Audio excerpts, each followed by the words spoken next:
야, 지금 요새 그 보도가 많이 나오고 과거부터 근데 이 관련해서 다룬 컨텐츠들이 많았어요. 아, 예. 그래요? 근데 내용을 들여다보면 들여다볼수록 너무너무 끔찍하고 예. 예, 걱정이 많이 됩니다. 특히나 이제 7월 17일 캄보디아 현지 박람회를 다녀온다고 해서 캄보디아로 출국했다가 3주 뒤 8월 8일 예. 캄보디아 차 안에서 숨진 채 발견된 대학생이 있었습니다. 근데 진짜 너무 안타깝게도 바로 다음 날, 진짜 이 너무 안타까워. 바로 다음 날 박찬대 의원실 그리고 외교부, 정보기관 등등이 협조를 해가지고 14명의 대한민국 국민을 구출을 했거든요. 단 하루 차로. 아이고. 그래서 이게 너무 안타까워요. 네. 근데 그 의원님 일단은 그 어떻게 해서 의원님에게 제보가 들어가고 어떤 방식으로 이 구출이 된 건지 그 부분은 좀 궁금하더라고요. 네, 뭐 혹시라도 네. 안 좋은 영향을 미칠까 싶어서 조금씩은 정보를 제안해서 말씀을 예, 드렸는데 그게 좋습니다. 네, 네. 오늘은 그래도 잘 조절해 가지고 말씀을 네. 드리겠습니다. 네. 8월 6일 날 오후에 사실은 납치된 피해자의 아버지하고 통화를 했습니다. 오전부터 저한테 몇 통화 전화가 왔는데 예. 8월 2일 날 전당대회가 끝나고 3일 날, 4일 날, 5일 날 회복하고 있는 중이었기 때문에 사실 문자나 전화를 받지 못하고 있는 상황이었거든요. 근데 계속 동일한 전화가 여러 번 왔길래 예. 오전부터 왔던 전화를 오후에 이제 제가 살펴보니까 전화 통화가 안 되니까 문자를 남겼더라고요. 예. 이 문자의 내용을 보니까 예. 텔레그램의 화면 캡처 내용이에요. 텔레그램? 네. 어떤 내용인가요? 그것은 납치자가 자기가 납치되어 있다는 사실을 그거를 지인한테 알리는 텔레그램 캡처였던 거죠. 네네. 근데 그게 전달을 통해 가지고 예. 납치자의 아버지한테 전달이 됐고 전달됐던 그 내용이 저한테 전화 통화와 함께 문자로 오게 된 거죠. 그래서 제가 바로 모르는 분이 아니었기 때문에 전화를 드렸습니다. 이게 어떻게 된 거냐? 네네네. 내가 지금 누워 있을 때가 아니다. 네. 이런 생각이 들어서 이야기를 나눠 보니까 예. 딸이 캄보디아에 갔는데 8월 3일 날 귀국하기로 했는데 공항에 나타나지를 않았다. 그리고 4일, 5일 통 연락이 없다가 예. 8월 6일 날 아침에 딸의 남자친구로부터 전화와 함께 이 문자가 왔는데 내용을 보니까 상당히 심각하지 않습니까? 예. 그래서 바로 그 부분에 대해 가지고 경찰이라든가 이런 쪽에 연락을 한 거죠.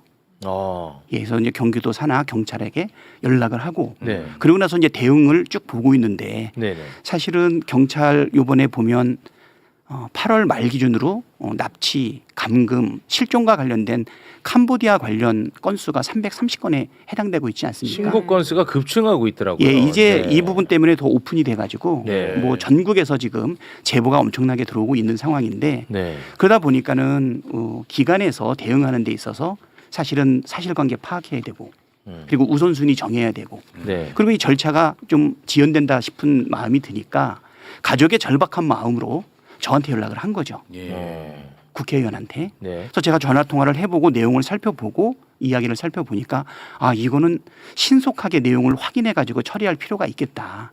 뭐 이런 생각이 들어서 네. 바로 우리 의원실에서 대책 회의를 하고 네. 그다음에 이제 전담 인력을 세우고 난 다음에 바로 외교부 그리고 정보기관 네. 그리고 현지 공간까지 네. 바로 연락을 하게 됐는데 네. 그게 8월 6일 오후 5시 정도였어요.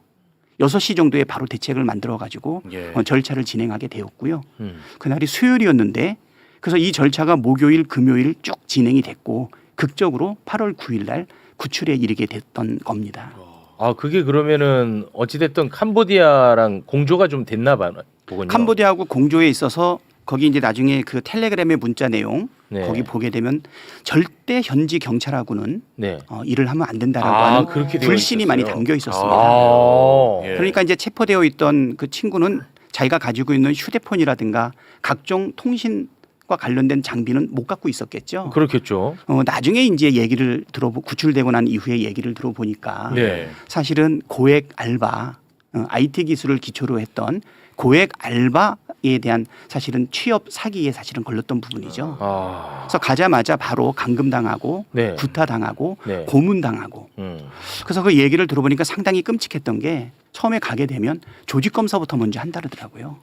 혹시 맞는 장기가 있는지. 야, 이거 너무 그래서 끔찍하다, 만약에 진짜. 맞는 장기가 있다고 하면 별도로 분류가 되고 같이 있던 사람 중에 한 사람은 조직 검사 후에 따로 이송됐기 때문에 아마 사망했을 것이라고 추정을 하더라고요. 그리고 그 이후에 감금, 구타, 기절이 반복되고 있는 상황에서 두 가지 선택을 요구했다 그래요. 뭐예요? 하나는 마약 운반, 하나는 보이스피싱. 아마 보이스피싱의 강제 노역에 아마 투입이 됐던 것 같아요. 그래서 이제 보이스피싱을 하는 과정 속에서 사실은 휴대폰을 지급받았지 않겠습니까? 본인 게 아닌 네네. 예, 보이스피싱에 활용된 휴대폰. 그것을 감시 속에서 기지를 발휘해가지고 용기를 내서 텔레그램을 다운받은 거예요. 그래서 그 텔레그램을 가지고서 자기 지인한테 자기의 사정을 보낸 거죠. 그러면서 아주 기지와 용기가 있었는데 자기 지금 납치되어 있다. 자기의 위치를 파악해달라. 그리고 절대 답변하면 안 된다. 만약에 그쪽에서 답변이 오게 되면 저쪽에서 체크를 하고 있기 때문에 그냥 자기가 보내는 텔레그램을 수신만 하고 그 내용을 기초로 해서 어떻게 해서든지 자기를 찾아달라. 자기 위치를 찾아달라라고 하는 연락이 누구한테 갔냐면 사실은 지인한테 간 거죠. 그래서 그 지인이 그 내용을 가지고 피해자의 아버지한테 연락을 하게 되고 피해자의 아버지는 딸을 구하기 위한 백방의 노력과 함께 우리 의원실에 전화를 한 거죠. 제가 직접 전화를 받았고요. 그래서 이제 그 부분이 이제 시작이 됐던 겁니다. 그렇지만 저도 이 부분이 해결이 될 수 있을까? 의원 한 사람의 힘으로 가능할까? 근데 뭐 이런 말씀드리기 조금 민망하긴 한데 바로 직전까지 원내대표를 하지 않았습니까? 네. 정보위원회도 했었고 그러다 보니까 뭐 외교부라든가 또는 정보위라든가 또 정보기관이라든가 현지 공간이라든가 우리가 늘 상시적으로 사실은 접촉할 수 있었던 채널이 있었고 그 채널을 이용해 가지고 사실은 신속하게 움직였고요. 그 다음 날 사실은 정보기관을 통해서 이런 내용들이 사실은 진행이 됐던 것이죠. 그럼 대한민국 인력을 통해서만 구출을 했던 건가요? 아니요, 그렇지 않습니다. 그렇진 않아요? 결국은 조금 조심스럽기는 한데요.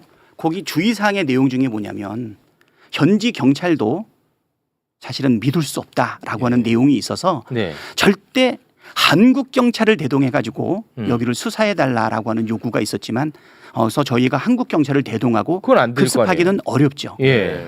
나중에 우리 이준 위원장님한테 물어봐야 되겠지만 캄보디아와 한국 사이에 뭐 사법 형사 공조가 있기는 할 텐데 그게 아마 신속하게 이루어지긴 상당히 어렵고요. 네. 피해자 입장에서는 불신이 굉장히 많았던 것 같아요.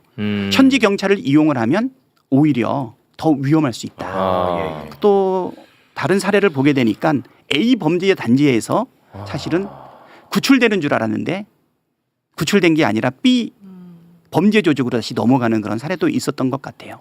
그래서 결국은 우리가 섣불리 접근하기 상당히 어려운 부분은 있었지만 여러 우리 기관의 공조를 통해서 중앙경찰을 통해서 중앙경찰이 현지 경찰을 컨트롤하는 범위 안에서 급습을 할 수 있었고요.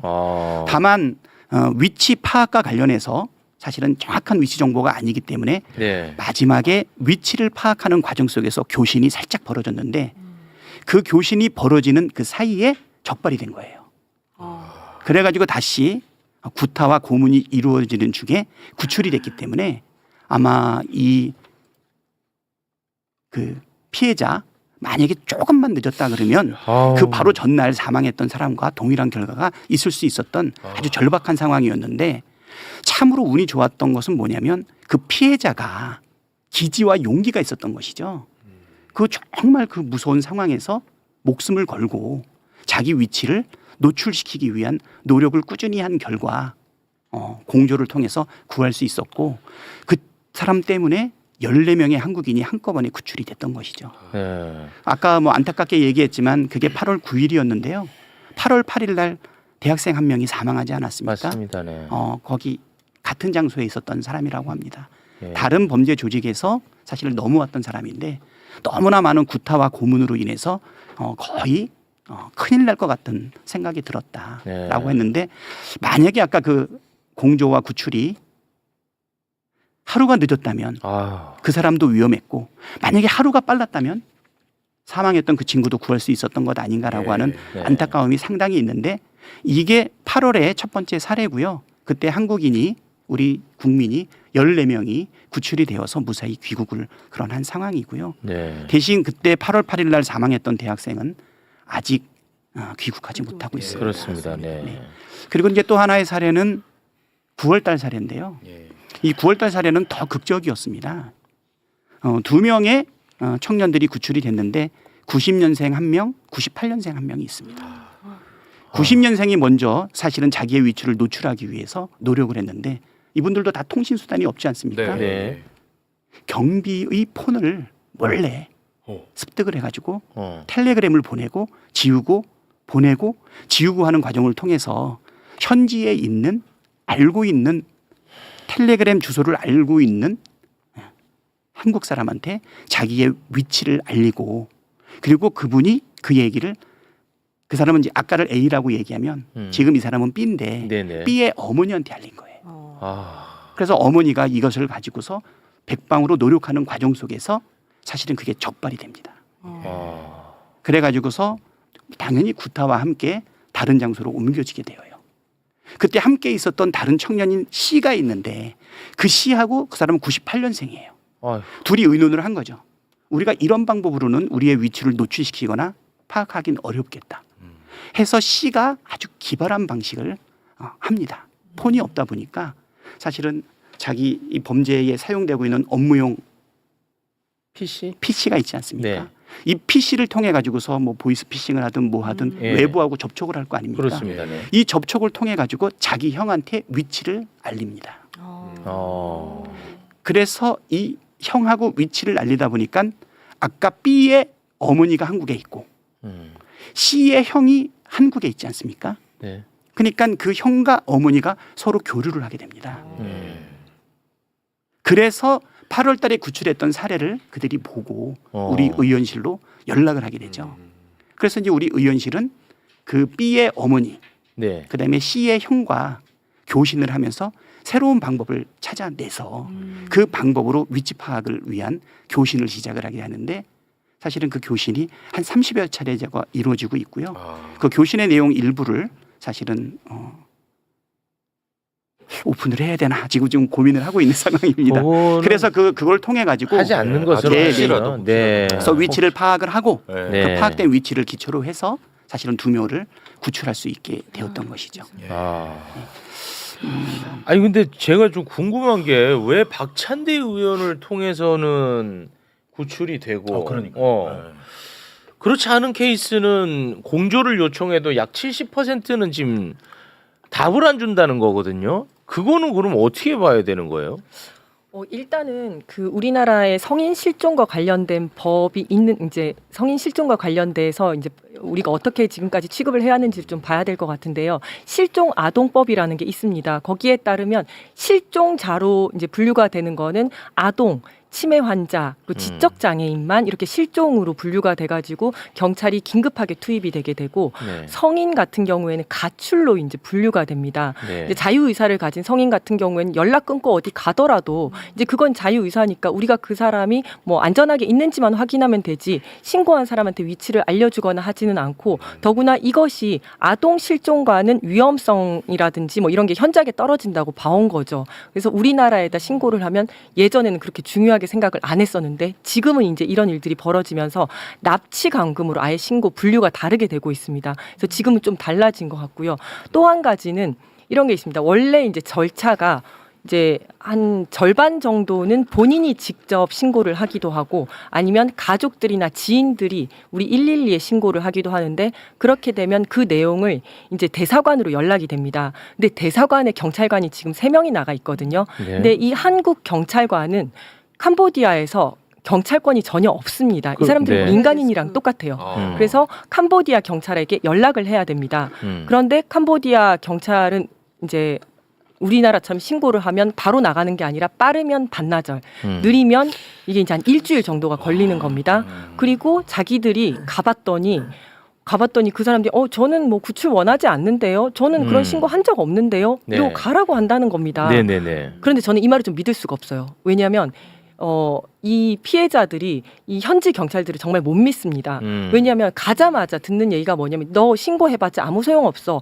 너 공항으로 가면 바로 다시 공항에서 너 돌려보낼 거야. 그리고 너 그렇게 오면 너 나한테 맞아 죽을 거야. 이런 얘기도 많이 하고 실제적으로 굉장히 많이 유착이 되어 있습니다. 그래서 그 현지 경찰관들이 와서 헤이요 하면서 이제 아는 척하면서 그 범죄단체 사람들이 다 아는 척하면서 혹시 뭐 여기서 감금당했어요? 이렇게 물으면 어떻게 거기에서 솔직하게 얘기를 하겠습니까? 네. 그래서 저는 그런 거 신고 안 했어요. 이렇게 얘기를 하는 겁니다. 그러다 보니까 이제 캄보디아 경찰관들은 뭘 요구를 하냐면 야 우리가 한국 대사관에서 신고하는 것 때문에 허탕을 이렇게 많이 쳤다.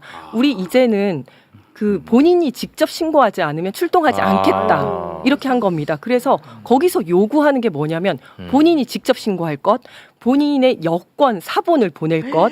그거 어떻게 가능합니까? 말이 안 되지. 네. 근데 본인이 동영상을 찍어서 내가 구조를 요청한다는 증거를 만들어서 보낼 것. 지금 이런 말도 안 되는 신고 요건을 필요로 하는 겁니다. 네. 그래서 이제 이 대사관 측에서는 제일 처음에는 대행해서 신고를 하다가 대행 신고 안 받아주겠다라고 하니까 어쩔 수 없이 그러면 거의 템플릿처럼 만들어서 직접 하셔야 되니까 뭐 이러이러한 걸 좀 붙여 넣으십시오 해가지고 하다 보니까 시간이 훨씬 많이 걸리는 거고 양식이 있는 거예요? 양식을 만들어서 보내야 되는 겁니다. 그걸 봐봐. 그러니까 지금 의원님은 되는데 개인 차원으로 안 되는 거야. 네. 이렇게 되니까 그래서 결국은 이제 국가 차원에서 뭔가 대응을 좀 하긴 해야 되겠네요. 네, 맞습니다. 요번에 저도 이거를 겪으면서 제일 안타까웠던 거는 뭐냐면 아이고.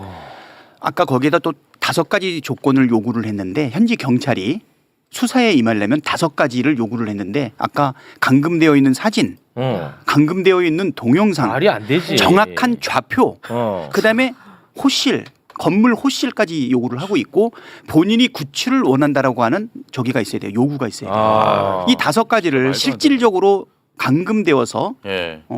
납치되어 말이 안 있는 되지. 사람이 입증할 수 있는 방법은 없는 것이죠. 예. 그러니까 이거를 뛰어넘는 무슨 절차가 요구되고 있었는데 네. 그 생각을 해요. 8월 달에 한 건. 그거는 위치 파악과 관련된 부분이 한 번에 이루어졌거든요. 그러니까 신속하게 이루어졌는데 두 번째 건 같은 경우에는 꽤 많은 시간이 걸렸어요. 네. 두 번째 거는 9월 12일 날 처음에 우리가 그거를 접수했고 예. 그리고 나서 우리가 그걸 내밀하게 검토하고 난 다음에 9월 17일 날 외교부에다 알렸거든요. 그러니까 정식으로 공문을 요구해서 9월 17일 날 다시 했어요.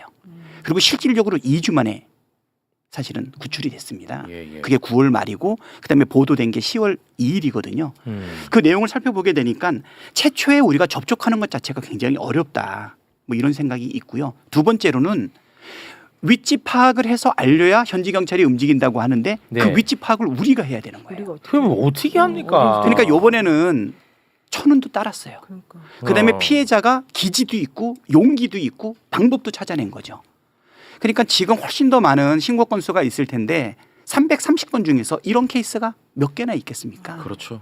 그래서 우리 의원실을 통해서 저를 통해서 구출하는데 조력하고 도움을 줬던 것은 극히 일부다. 네. 이거는 시스템이 아니다. 그래서 이제 이런 부분들이 그동안 쭉 윤석열 정부에서는 전혀 대응이 없지 않았습니까? 네. 최근에 보도를 보더라도 경찰관 증언을 요구하고 사실은 예산도 필요하지만 아무 관심이 없지 않았습니까? 네. 그러니까 요번에 이제 요 구출 사건 그리고 또 거기에 따른 안타까운 사망 사건을 통해 가지고 사실은 경각심이 엄청나게 벌어지게 된 거고 네. 예. 그리고 대통령께서 특별히 지시를 해서 네. 국가 차원의 TF를 지금 만든 것 아닙니까? 예. 네. 사실 저는 요 며칠 전에 뭘 요구했냐면 국무조정실장이 이거 태스크포스 만들어야 된다.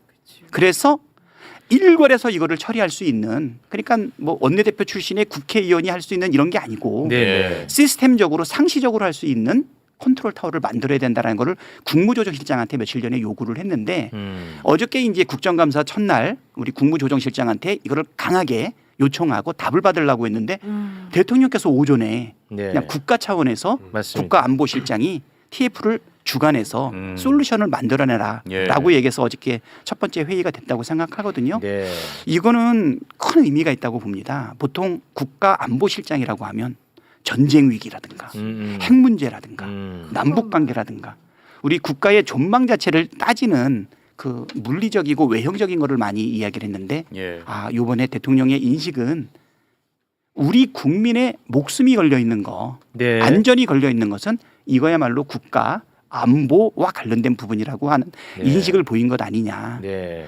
국힘당에서는 그동안 뭐 했냐 어쩌고 막 이런 비판이 좀 있기는 했는데요. 어제 국무조정실장하고 얘기하니까 사실은 이 부분에 대한 인식이라든가 노력이 부족한 것은 인정을 하시더라고요. 네. 근데 이게 올해 갑자기 터진 일이 아니라 계속 있죠. 21년 이후에 꾸준히 발생했던 부분인데 그러니까. 그렇다고 캄보디아가 우리하고 교류가 안 됐던 국가도 아니잖아요. ODA 얼마나 퍼줬습니까? 누적 ODA가 한 1조 될 거예요. 아이고. 올해 예산만 4,400억이거든요.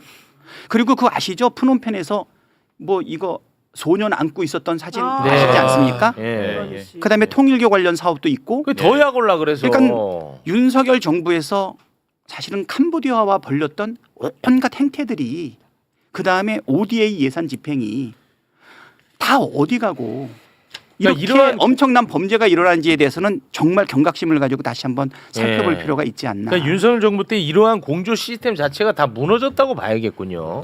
맞습니다. 네. 그리고 실제로 2022년부터 소위 코리안 데스크라고 해서 이렇게 범죄가 많은 외국 동남아의 필리핀이라든지 태국, 베트남에는 코리안 데스크라고 해서 대한민국 경찰이 현지 경찰청에 파견이 돼서 같이 근무를 하고 있는 나라들이 있거든요. 예, 예. 그래서 캄보디아 데스크를 설치하겠다고 했는데도 불구하고 이게 계속 22년부터 지지부진해 왔었고요. 아. 사람이 부족하다 보니까 2024년도에는 지금 갑자기 납치 감금이 많아지니까 네. 경찰 주재관을 늘려달라고 요구를 했음에도 불구하고 윤 정권의 행안부에서 이제 안 됐었죠. 아. 그런 식으로 이제 계속 거부가 되었었고 그리고 심지어 우리 외사국 같은 경우에는 경찰청 외사국이 오히려 축소가 됐습니다. 네. 사건이 계속 늘어나고 있는 상태에서 아, 네. 예산과 인력을 늘려도 부족할 판에 이게 계속 이제 줄어들고 있었던 거죠. 그래서 사실은 저는 여기 지금 캄보디아에 이런 범죄 조직이 53개 조직 이게 이제 국제 엠네스티에서 나온 내용인데요. 네. 53개 조직에 지금 15만 명이 이제 다국적으로 이런 피해를 보고 있다. 피해자이자 가해자인 거죠. 보이스피싱 범죄 조직에 들어가 있는 그렇죠. 거기 네. 때문에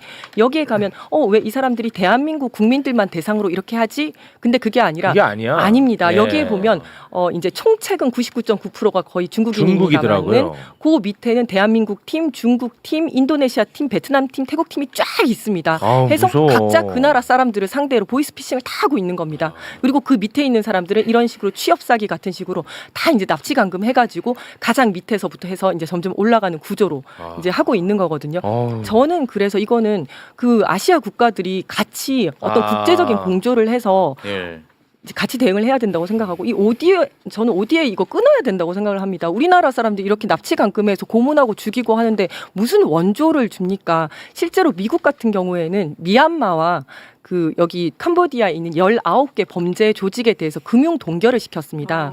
이런 식으로 그 대상자들이 미국 내의 자산을 전부 다 동결을 시켜버리고 미국인이 그 범죄 조직으로 흘러 들어가는 자산을 전부 다 동결시켰거든요. 이런 식의 굉장히 강력한 정책이 필요하다라고 봅니다. 네. 근데 그 피의자 68명 송환시키려고 했는데 얘네들이 한국에 안 오겠다는 거거든요. 그럼 이거 어떻게 해야 돼요? 그럼에도 불구하고 나는 강제 송환해야 되지 않을까 싶거든요. 그것도 역시 공조가 캄보디아와 가능하다면. 공조해야 되는 거죠. 그렇죠. 네. 그 송환 절차를 밟아야 되겠죠. 얘네들을 끌어들여야 이 범죄 조직의 실체를 확인할 수가 있거든요. 그렇죠. 그러니까 사실 이게 좀 섞여 있는 상황입니다. 납치 감금돼서 예. 네. 불가피하게 강제 노역에 빠져 있는 피해자들이 있을 수 있고 네. 어쩌면 적극적으로 범죄 행위에 맞습니다. 관여하는 네. 사람이 있을 수 있는데 예. 그거를 현지에서 분류해 가지고 구별해 가지고 송환시키기는 어렵지 않습니까? 저는 이 부분에 대해 가지고 어떤 아이디어가 필요한지 진짜 귀국을 원하지 않는데 네. 강제로 귀국할 것인가? 그러니까 그러니까 범죄에 관여되어 있지 않는데 강제 귀국시킬 수 있는가? 범죄에 관여돼 가지고 귀국하지 않는다고 하는 것인가? 그다음에 강제 노역에 빠져 있는데 귀국하고 싶은 것인지. 그다음에 아까 또 신뢰의 문제가 있다 보니까 물어보는 과정 속에서 실제로 귀국하고 싶지만 신뢰하지 못하니까 무서우니까 버틸 수 있는가? 그래서 저는 이 부분을 어떻게 보면 알곡과 가락지가 섞여 있는 거 아닙니까? 거기서 분류하기보다는 나는 전체를 다 송환을 해서 관련 수사와 내용을 여기서 하는 게 바람직하지 않나 이런 생각인데 그거는 우리나라의 단독 결정으로는 좀 어려울 것 같고요. 네. 이것을 풀기 위한 해법을 좀 만들어내야 되지 않을까 이런 생각이 들어서 그렇기 때문에 이거는 단순한 외교 문제를 뛰어넘어서 우리 안보와 관련된 부분이다라는 예. 생각으로 대통령께서 특별히 지시한 것 아닌가 네. 좀 이런 생각이 듭니다. 아니 저는 사실은 이 사건 이런 무서워. 사건 해본 적이 있어요. 제가 직접 사건을 했었었는데 예. 그 당시 사람이 지금 말씀하신 것과 같이 외국에서 이렇게 기지 같이 빌라 같은 거를 몇 개를 구해놓고 우리나라에 와요. 그 사람들이 우리나라 사람인데 와서 자기 동네 사람들, 고등학교 친구들 이 중에서 이제 취업하고 싶었는데 취업을 못한 친구들이 있을 거잖아요. 네. 그 친구들한테 접근을 합니다. 아. 그래서 모집책을 하는 거예요. 그러니까 수산아 너 내가 좋은 영어 하면서 할 수 있는 거 시켜줄게. 너 돈 많이 벌게 해줄게. 이제 이렇게 해가지고 처음에는 말을 잘 안 듣고 안 믿는데 이제 왔다 갔다 하면서 선물도 주고 그 친구를 자꾸 이제 접촉을 해요. 그런데 한 명이라는 게 아니라 여러 명이 이제 와가지고 얘를 이제 공략을 하는 거죠. 그런 식으로 해서 데리고 가가지고 아까 말씀하신 것처럼 뭐 이 빌라 저 빌라 각각의 그 거점에다가 이제 집어넣어놓고 2인 1조씩 해가지고 옆에서 감시를 하게 만들고 그다음에 매일매일 보이스피싱 같은 거 이제 시켜요. 그래서 그 사람들이 집단적으로 몇십 명이 잡힌 적이 있어요.